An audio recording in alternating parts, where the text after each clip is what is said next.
I ended up applying for a PhD program. And I think that experience was a lot different than my experience at Kent, but it was because I was in West Texas. It's a lot different than Ohio. And then living Ohio, Cleveland is not necessarily a major city anymore, but it's still a major city compared to Lubbock, Texas. And it's been a journey. My dissertation is on Black women and their relationship with luxury fashion and its connection to Jim Crow and how we made choices for the community. Like if we felt like maybe we were not being supported by a certain luxury fashion company. And it didn't take much convincing to my committee. I think the hardest part is now within academia is living in a space where you are doing DEI work.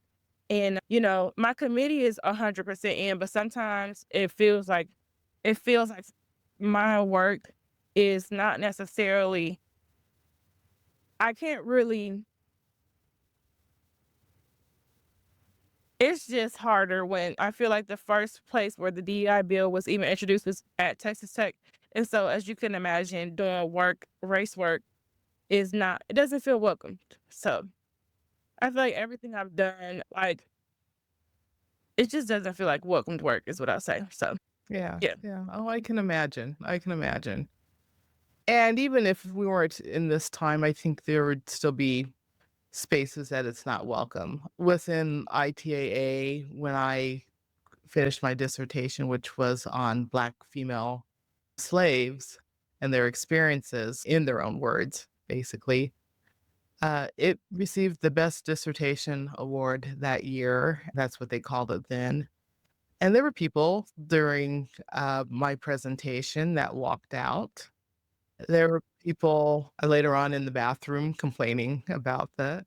And even years later, I had some colleagues make some comments about the only reason why I won Yeah. was because Yeah. of the I topic. agree with you. Yeah, Yeah. And experiences haven't really yeah. changed.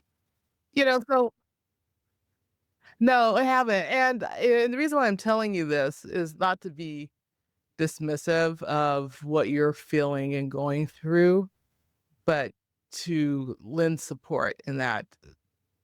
Yeah, you know what? We just have to keep going.